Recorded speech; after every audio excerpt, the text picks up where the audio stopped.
వారికి రిజర్వేషన్లు అంటాడు ఒకడు, మతం మారినా కానీ రిజర్వేషన్లు వర్తిస్తాయి అంటారు ఒకళ్ళు. ఇది ఎంత దారుణమైన మార్గం ఇది. అంటే ఎలాగో అలా ఇది ప్రధానమైనది హిందువులు గ్రహించాల్సింది. వారు ఒక ఓటు బ్యాంకుగా ఏర్పడి వారికి ఎవరు ప్రయోజనం కలిగిస్తే వాళ్ళు వాళ్ళ నాయకుడు చెప్పిన ప్రకారం వాళ్ళు వేస్తున్నారు. కాబట్టి నాయకులు ఇలా ఉంటారు. నాయకులకి ప్రత్యేకంగా మతాలు ఉండవు, పదవి ఒక్కటే వాళ్ళ మతం, వేరే మతం అనేది వాళ్ళకి అక్కర్లేదు. అందుకే అన్ని గుళ్లల్లోకి వెడతారు, అన్ని మసీదుల్లోకి వెడతారు, అన్ని చర్చిల్లోకి వెడతారు. ఇంటికి వెళ్ళిన తర్వాత గదిలోకి వెడతారు, ఇంకెక్కడికి వెళ్ళరు. వాళ్ళకి ఏం అక్కల, వాళ్ళకి ఓట్లు కావాలి. అందుకని వాళ్ళని మనం ముందు వశం చేసుకుంటే తప్ప ఇది సాధ్యమయ్యే వ్యవహారం కాదు. హిందువులందరూ ఒకే నియమానికి కట్టుబడి, హిందూ ధర్మం మాకు నిత్యావసర పదార్థం, మాకు అన్నం ఎంతో, నీళ్ళెంతో, వస్త్రాలెంతో హిందూ ధర్మం మాకంతా. మాకు నువ్వు గ్యాస్ ఇచ్చావా, బియ్యం ఇచ్చావా, ఇది మాకు అనవసరం. మా హిందుత్వాన్ని నిలబెట్టావా లేదా, అది అడిగి మేము ఓటు వేస్తామంటే ఏడాదిలోగా ఈ సమస్యకు మొత్తం పరిష్కారం దొరికి తీరుతుంది. ఇక అక్బరుద్దీన్ కాదు కదా, అల్లా కూడా మాట్లాడలేడు, ఇంకా అనుమానమే లేదు. ఇక్కడ మాట్లాడకుండా బతుకుతారు. వారి దేశాల్లో, పాకిస్తాన్లో హిందువులు ఎలా బతుకుతున్నారు, బంగ్లాదేశ్లో హిందువులు ఎలా బతుకుతున్నారు, లండన్లో హిందువులు ఎలా బతుకుతున్నారు, అమెరికాలో హిందువులు ఎలా బతుకుతున్నారు, అలాగే బతుకుతారు. అభ్యంతరం ఏమిటండి? ప్రతి దేశానికి ఓ ప్రధాన మతం ఉంది కదా. అందుకని ఈ దేశంలో హిందూ మతం ప్రధాన మతం అని పార్లమెంట్లో చట్టం చేసి మనం ప్రకటించి అన్ని హిందువుల యొక్క ఆలోచనల ప్రకారం జరుగుతాయి. మీరు అర్థం చేసుకోవలసిందే, ఏదైనా అంతే, జనాభా ఎక్కువ ఉంటే ఏది ఎక్కువ అని అందరూ ఒప్పుకుంటున్నారు కదా ఓట్లు, దాన్నే ఒప్పుకోవాలి. ఇంకొకటి మన వాళ్ళు కూడా ఎక్కువ మోసపోతున్నది ఏమిటంటే, ఒకే దేవుడు మాకు, మీకేమో 10 మంది దేవుళ్ళు ఉన్నారు అంటున్నారు. అసలు ఒకే దేవుడు ఒకే రూపం ఉండడం అనంత మూర్ఖత్వం ఇంకోటి లేదు ఆధ్యాత్మిక సత్వంలో. దేవుడికి అనేక రూపాలు ఉన్నాయి. దేవుడు సర్వాంతర్యామి అని అందరూ అంగీకరిస్తారు. దేవుడికి 3 లక్షణాలు అన్ని మతాల వాళ్ళు చెప్పేటువంటి ఉన్నాయి. సర్వజ్ఞత్వం ఒకటి, సర్వవ్యాపకత్వం ఒకటి, సర్వశక్తిమత్వం ఒకటి. ఈ సర్వజ్ఞత్వాన్ని ఆమ్నీషియం అంటారు, సర్వవ్యాపకత్వాన్ని ఆమ్ని ప్రజెంట్ అంటారు, శక్తిమత్వాన్ని ఆమ్ని పొటెంట్ అంటారు. మూడింట్లో ఏ ధర్మమైనా చెబుతుంది ఆ విషయం. మరి సర్వాంతర్యామి అయిన వాడు అంటే అన్ని జీవుల్లోనూ ఉన్నవాడే కదా. ఏకం సత్ విప్రా బహుధా వదంతి ఏకమేవ అద్వితీయం బ్రహ్మ అని మన ధర్మం చాలా స్పష్టంగా చెబుతుంది కదా. మరి ఆ దేవుడు ఎవడైనా, వాళ్ళు చెప్పేవాడు ఎవడైనా ఒకడే అయి ఉంటే ఎంతమంది దేవుళ్ళు ఎందుకు? నేను ప్రశ్నించారు కాబట్టి నేను ప్రశ్నిస్తున్నాను, లేదా మా హృదయం అది కాదు, మేము అలా మాట్లాడడం అసలు. కానీ అంటే ఒక్కడే దేవుడు, ఒకే రూపం ఉండి ఆ రూపమే, ఆ పేరే, ఇంకో పేరు పలకద్దు, అదే రూపము అనేది మిగిలిన వాళ్ళు ఎవరు దేవుళ్ళు కాదు కదా. ఆ దేవుడు ఒక్క చోటే ఉండి ఒక రూపంతోనే ఉంటే వాడు దేవుడే కాదు, దెయ్యం అవుతాడు ఖచ్చితంగా. ఒక చోట ఉండేవి దెయ్యాలు, అన్ని చోట్ల ఉండేవి దేవుళ్ళు. హిందువుల నమ్మకం అన్ని చోట్ల ఉంటాడు దేవుడు, హిందువుల దేవుడు మాత్రమే దేవుడు, అనుమానం ఏమీ లేదు. అన్ని చోట్ల ఉంటే దేవుడు అంటారు తప్ప ఒక చోట ఉంటే దేవుడు అనరు దాన్ని. అంటే ఒకే దేవుడు అనే భావనే తప్పు. హిందువులు ఎవరు ఆ పిచ్చిలో పడకూడదు అసలు. మనం పూజిస్తున్నది ఒకే దేవుణ్ణి అనేక రూపాల్లో పూజిస్తున్నాం తప్ప ఎంతో మంది దేవుళ్ళను మనం ఆరాధన చేయటం. భాద్రపద మాసం అంతా వినాయకుడికి 9 రోజులు పూజలు చేశాం. ఆశ్వీజ మాసం వెంటనే వచ్చింది, వాళ్ళ అమ్మగారికి 10 రోజులు పూజలు చేశాం, దసరా అని. తర్వాత కార్తీకం వచ్చింది, కుటుంబాన్ని పోషించే వాళ్ళ నాన్నగారికి నెలంతా చేశాం. ఇప్పుడు ధనుర్మాసం వాళ్ళ మేనమామ విష్ణుమూర్తికి చేస్తున్నాం, మనం ఏం బాధపడట్లా. రేపు సంక్రాంతి పండుగ వస్తే సూర్యారాధన చేస్తాం, రథసప్తం వస్తే సూర్యారాధన చేస్తాం, శ్రీరామనవమి వస్తే శ్రీరాముడిని ఆరాధిస్తాం. ఇన్ని రకాలుగా చేస్తూ కూడా ఎక్కడ హిందువు తన విశ్వాసాన్ని కోల్పోవడం లేదు. అంచేత వాళ్ళ బలహీనత ఏమిటంటే, ఇతర మతాల వాళ్ళకి పక్కకు ఆలోచిస్తే మనం మర్చిపోతామేమో, కోల్పోతామేమో. అంటే నీ మతంలో ఉండే బలహీనత అంతా తెలుస్తూనేమో స్పష్టంగా. దీనికి ఏ వేదిక మీద ఎవడొచ్చి మాట్లాడినా ఏ మతం గొప్పదో వాదించడానికి కూడా మేము సిద్ధంగా ఉన్నాం. అన్ని మతాలు సమానమనేది మేము అంగీకరించాం. అసలు మాకు కుదిరే వ్యవహారం కాదు. ఖచ్చితంగా వైదిక ధర్మమే గొప్పది, హిందూ మతమే గొప్పది, దాన్ని మించిన మతం లేదు ప్రపంచం మొత్తం మీద. ప్రపంచం మొత్తం మీద ఏ వేదిక మీదైనా ఎవడైనా అంతకంటే గొప్ప మతం ఉందంటే వాదించడానికి సిద్ధంగా ఉన్నాం. శాస్త్ర ప్రమాణాలతో అడ్డగోలు వాగుడు మాట్లాడొద్దు. ఇంకొకటి ముఖ్యంగా, ఆయన అసలు ఆంతర్యం చాలా మంది గ్రహించారో లేదో పాపం, ఆయన బాధ ఏమిటంటే, హిందువులకు ఎక్కువ పండుగలు ఉన్నాయి, నెలలో 2 రోజులు సెలవులు ఎక్కువైపోతున్నాయి, మాకు ఎక్కువ పండుగలు లేవు, మాకు బక్రీదు రంజాను 2 ఉన్నాయి. అందుకని కూడా పాపం పండుగల సెలవుల గురించి కూడా కాదు ఆయన ఆవేదన. అలా ఏంటంటే వాళ్ళు ఎక్కువ మంది మత కలహాలు సృష్టించి రౌడీ షీటర్లుగా ఉన్నారు. రౌడీ షీటర్ అంటే కేడీ, నోన్ డిఫాల్టర్. మళ్ళీ జరిగే అవకాశం ఎప్పుడున్నా వాడిని తీసుకొచ్చి ముందే లోపలేసేస్తారు. అందుకని మా వాళ్ళనేమో ఏడాదికో 20 సార్లు లోపలేసేస్తున్నారు. ఎందుకంటే హిందువులకు 20 పండుగలు ఉంటాయి కనీసం. మాకు 2 పండుగలే ఉండడం వల్ల హిందువుల్ని 2 సార్లే వేస్తున్నారు. ఆయన అసలు బాధ ఇది. అంటే వాళ్ళు రౌడీ షీటర్లు ఎక్కువ అని ఆయన అంగీకరించేశాడు. అనుమానం ఏముంది? ఇంకా తీవ్రవాదులు మాకు మిత్రులు అన్నారు, పాకిస్తాన్ వాళ్ళు మాకు మిత్రులు అన్నారు, కసబును ఉరి తీసినందుకు మేము సానుభూతి చూపిస్తున్నామన్నారు. అంతా తెలిపోయింది కదా. ఇంకా దానిపోతే అందరినీ ఉరి తీయాలంటారు. ఇంకా దీన్ని బట్టి స్పష్టంగా ఆంతర్యం వీళ్ళు తీవ్రవాదులను వీళ్లే ప్రచారం చేస్తున్నారు, వీళ్లే తీసుకొస్తున్నారు, వీళ్లే సాయం చేస్తున్నారు. అందులో అనుమానం ఏముందండి? అందులో ఆయన ఒప్పుకున్నాడు కదా ఆ విషయాన్ని. అందుకని మనం వేరే ఖండించాల్సిన పనే లేదు, ఆయనే ఖండించుకుంటున్నాడు ఆయన మాటల్ని. అందుకని రౌడీ షీటర్లు ఎక్కువగా ఉన్నారు, మా వాళ్ళు పోలీస్ స్టేషన్లకి వెళ్ళి ఇబ్బంది పడుతున్నారు. కాబట్టి మా రౌడీ షీటర్లు తగ్గడం కోసం మీరు పండుగలు మానేయండి అని సరిపోతుంది. మేము పండుగలు మానేసిన 10 నెలలనే పెట్టుకుంటాం. మరి దానికి గొడవలు అయిపోతాయి. మాకు శుభం అశుభం రెండు ఒకటే, కుడి ఎడమ రెండు చూడగలిగిన వాడే హిందూ. అపరకర్మకి శుభకర్మకి పెద్ద తేడా ఏం లేదు, యజ్ఞోపవేతం అటు ఇటు తిప్పడం తప్పితే. అందుకని రెండూ సమానంగా భావిస్తాం మేము, సుఖ దుఃఖాలని, జయాపజయాలని, లాభాలాభాలని అన్నింటినీ కూడా. ఇలా ఆలోచన చేస్తే మంచిది. ఇంకా వైదిక ధర్మం యొక్క విశిష్టత ఒక్క మాటలో చెప్పాలంటే, యో యో యాం యాం తనుం భక్త శ్రద్ధయా అర్చితుమిచ్చతి తస్య తస్య అచలాం శ్రద్ధాం తామేవ విదధామ్యహం అని కృష్ణ పరమాత్మ భగవద్గీతలో చెప్పాడు చాలా స్పష్టంగా. అసలు ముస్లిములకు కానీ, క్రైస్తవులకు కానీ, బౌద్ధులకు కానీ, జైనులకు కానీ, చివరికి నాస్తికులు కానీ వాళ్ళ వాళ్ళ మతాల పట్ల భక్తి కలిగిస్తున్నది నేనే అన్నాడు ఆయన.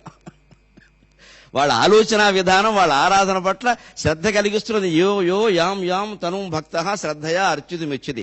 ఎవ్వడు ఏ రూపంలో దేవుణ్ణి ఆరాధన చేసినా, ఒకవేళ దేవుడు లేడు అని మాట్లాడినా వాడికి ఆ శ్రద్ధను కలిగిస్తున్నది నేనే. ఎందుకంటే ప్రపంచం ఎప్పుడు వైవిధ్యంగా ఉంటుంది. దీన్ని వైవిధ్యంగా భావించాలి, వైరుధ్యంగా భావించకూడదు. ఇది వెరైటీ తప్పితే కాంట్రవర్సీ కాదు ఇది. అందుకని ఆ వైవిధ్యాన్ని నేను గౌరవించి ప్రేమించి వాళ్ళ దేశాల్లో ఆయా దేవుళ్ల పట్ల భక్తి నేను కలిగిస్తున్నాను. మేము స్పష్టంగా చాలా బాగా నమ్ముతాం హిందువులం. ఇక్కడ రాముడు అవతరించినట్టే అక్కడ క్రీస్తు అవతరించాడు, ఇంకో చోట ప్రవక్త అవతరించాడు. మేము స్పష్టంగా నమ్ముతాం ఆ విషయాన్ని. బుద్ధుడు అలాగే అవతరించాడు. మాకేమీ ఇందులో ఇబ్బంది ఏమీ లేదు ఆ విషయం. వారెవరూ దేవుళ్ళు కాదని మేము అనడం లేదు. కానీ వాడొక్కడే దేవుడు, వీళ్ళెవరో కాదు అంటే మాత్రం ఉరికిన వ్యవహారం లేదు. చిట్ట చివరిగా ఒక్క మాట, సకనముహ ఇందవ ప్రకృతి, సకనముహ ఇందవ ప్రకృతి శౌర్యము చాలియు శౌర్యము కల్గియు అల్పబుద్ధులన్ సకనముగా భరించితిమి. సకనముహ ఇందవ ప్రకృతి శౌర్యము కల్గియు అల్పబుద్ధులన్ సకనముగా భరించితిమి. అల్పబుద్ధులన్ సకనముగా భరించితిమి. సర్వమెరింగిన వారమౌట. హిందువు అనేవాడు సర్వజ్ఞుడు. ఒక్క భగవంతుడి గురించి తెలిస్తే ఇంకేం తెలుసుకోవలసిన అవసరం లేదని మేము భావిస్తాం. మాకు భగవంతుడి గురించి ఎప్పుడైతే అర్థమైందో ప్రపంచం అంతా అర్థమైనట్టే. అందుకని సర్వము తెలిసిన వాళ్ళం కాబట్టి ఇతర మతాలను, ఇతర ధర్మాలని సహిస్తున్నాం తప్ప చేతకాని వాళ్ళమని అనుకోవద్దు. సకనముగ ఇందవ ప్రకృతి శౌర్యము గల్గియు అల్పబుద్ధులను సకనముగా భరించితిమి. సర్వమెరింగిన వారమౌట. మా సహనము చేతకానిదని శత్రువులు చెలరేగిరేని. మా సహనము చేతకానిదని శత్రువులు చెలరేగిరేని.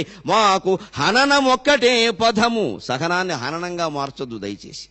చాలా విపరీతార్థాలు వస్తాయి. అయినా పద్యంలో ప్రాసలో పెట్టి ప్రయోగించే హననం అని. ప్రాసలో పెడితే ఇంక తీయడం వీలు కాదు దాన్ని. ప్రాస అంటే బల్యం అని కూడా అర్థం అవుతుంది. ఈ పద్యంలో వేరే చోట పెడితే మార్చేయచ్చు, ప్రాసలో పెడితే కోసం ఇంక బిగిసినట్టే లెక్క. మాకు హననం ఒక్కటే పదము గోవులు బెబ్బులులైననేమగున్. మేము గోవులు లాంటి వాళ్ళం. గోవుని పూజిస్తామని చెప్పడానికి గర్విస్తాం. గోవు తల్లి అంటూనే తల్లి మాంసం మజాగా ఉంటుందని మాట్లాడే మూర్ఖాగ్రేసర చక్రవర్తులం మేం కాం. అందుకని మా ఆవుగానే తల్లిగానే, మా తల్లిని ఆవుగానే చూస్తాం, ఆవుని తల్లిగానే చూస్తాం. మమ్మల్ని బెబ్బులుగా మార్చే ప్రయత్నం చేయకండి. ఒక్కళ్ళు కూడా మిగలరు ఈ దేశంలో. తస్మాత్ జాగ్రత్త. ధన్యవాదాలండి. హైందవ శంఖారావం ప్రత్యేక చర్చా కార్యక్రమంలోకి శ్రీ కమలానంద భారతీ స్వామి ఇప్పుడే విచ్చేశారు. నమస్కారం అండి. శివస్వామి, ఒక మతానికి సంబంధించిన కార్టూన్ విడుదలైతే అంతర్జాతీయ సమాజంలో పెద్ద ఎత్తున నిరసన వచ్చింది.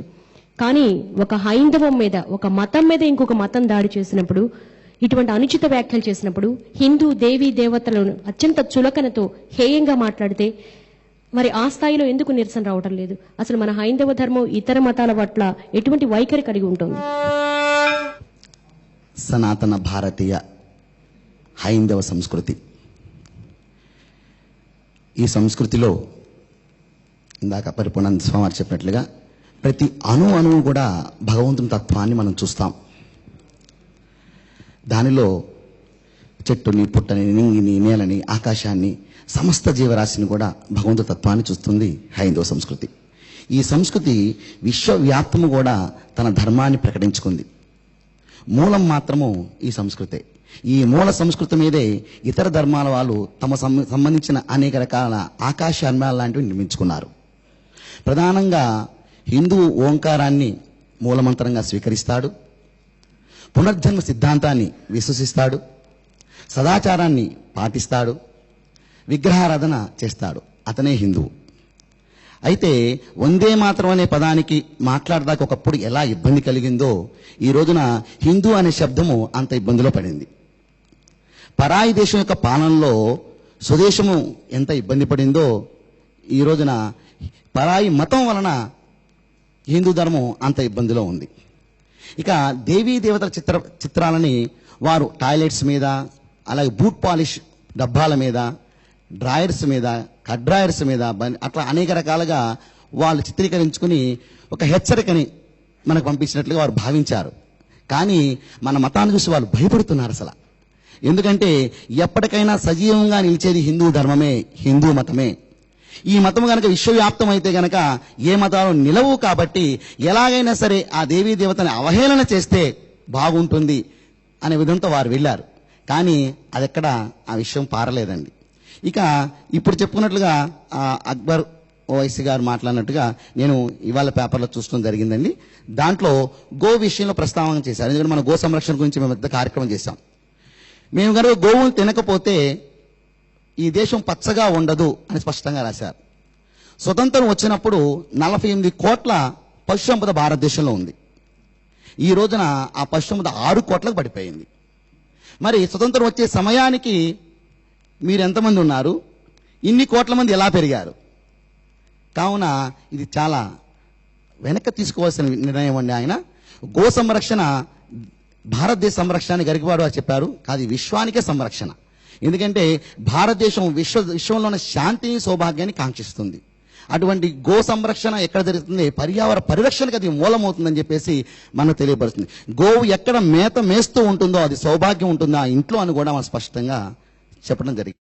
అలాగే వారు మొన్న నిజామాబాద్లో చేసిన మీటింగ్ ప్రస్తావనలో గ్రామాలలో హిందువులు ముస్లింలు చాలా చక్కగా కలిసిమెలిసి సహజీవనం సాగించుకుంటున్నారు సోదరుల్లాగా. గ్రామాల్లో ఎక్కడ ఇవి లేవండి. హైదరాబాద్ పట్టణంలో ఉన్న ఈ మత గొడవలు లాంటివి గ్రామాల్లో చాలా తక్కువ ఉన్నాయండి. కానీ ఇతను వాటిని రెచ్చగొడుతున్నాడు. అంటే ప్రపంచంలో ఉన్న ముస్లింలందరికీ కూడా నాయకుడిగా ఎదగాలని చెప్పి ఏమైనా భావిస్తున్నట్టున్నాడు ఆయన. దాని చేత అతని ప్రవర్తన ఆ విధంగా ఉంది. కావున గ్రామాల్లో చాలా చక్కగా కలిసిమెలిసి పనిచేసుకుంటున్న వ్యవస్థ మనం చూస్తున్నామండి. అది రెండో ఇబ్బంది. మూడవది, ఎట్లా అయినా సరే ఎలాగైతే భక్తి ఛానల్ ద్వారా ఇక ఇంత మహానుభావులు ఇలా కలిశామో, భారతదేశంలో ఉన్న ప్రధానంగా ఆంధ్రదేశంలో ఉన్న అన్ని సాంప్రదాయాలు కూడా వ్యక్తులు కూడా వారి వారి సాంప్రదాయాల్ని వారి ఆశ్రమాల్లో చూసుకుంటూ మూలధర్మ పరిరక్షణ కోసము, అంటే సనాతన హిందూ ధర్మ పరిరక్షణ కోసం ఒకటిగా మారి మన యొక్క విధి విధానాన్ని ప్రపంచాన్ని మరొక్కసారి తెలియపరచిన అవసరం ఉంది. ఎందుకంటే ఒక హిందువుకి తాను కనీసం హిందువు అనే జ్ఞానము చాలా తక్కువ పర్సెంట్లోనే ఉందమ్మా. అది పూర్తి భావంతో లేరు. ఎందుకంటే గుడికి వెళ్తున్నారు, దక్షిణలు ఇస్తున్నారు, దర్శనం చేసుకుంటూ వచ్చేస్తున్నారు. కానీ ధర్మానికి దాడి జరిగినప్పుడు మాత్రము వారిలో చలనం లేదు, నిర్లిప్తత వాళ్ళు కనబడుతుంది. కావున ఇటువంటి వేదికల ద్వారా ఆ చైతన్యాన్ని మనం కలగజేసి ఎలా అయినా సరే వారిలో ఆ హిందూ ధర్మాన్ని ప్రవేశపెట్టి మనం ముందుకు తీసుకెళ్ళాలి. ఎందుకంటే దైవం గొప్పదా దేశం గొప్పదా అనే ఒక చర్చ వచ్చింది. అందరం అంటాం దైవం ఉంటే కదా ప్రపంచం అంతా సృష్టించబడింది, ఎలా ఉంటుందని. నిజమే, దైవం గొప్పదే. కానీ స్థూలంగా చూస్తే దేశం గొప్పది. ఈ భారతదేశానికి పాకిస్తాన్ విడిపడింది, ఎంబటాకుండా దైవం తొలగించబడింది. అక్కడ హిందూ దేవాలయం తొలగించబడ్డాయి. అంటే ఒక దేశం ముక్కలుగా మారితే దైవం తొలగించబడుతున్నారు. కాబట్టి మన హిందూ ధర్మం నిలబడాలంటే ఇప్పటికే 70 లక్షల చదరపు మైలు విస్తీర్ణం ఉన్న అక్కడ భారతదేశం 30 లక్షల చదరపు మైలు విస్తీర్ణం కుంచుకుపోయింది. అంటే సగానికి సగం పడిపోయింది. ఇంకా ఈ దేశాన్ని కనుక ఇప్పుడు కనుక మనం ఏదైనా చిచ్చు పెడితే కనుక మన దేశం మీద దాడి చేయాలంటే అణుబాంబులు అవన్నీ అక్కర్లేదమ్మా. మతం అనే గొడవని తీసుకొచ్చేస్తే ఈ దేశం ఇప్పుడు 3 ముక్కలుగా మాట సిద్ధంగా ఉంది.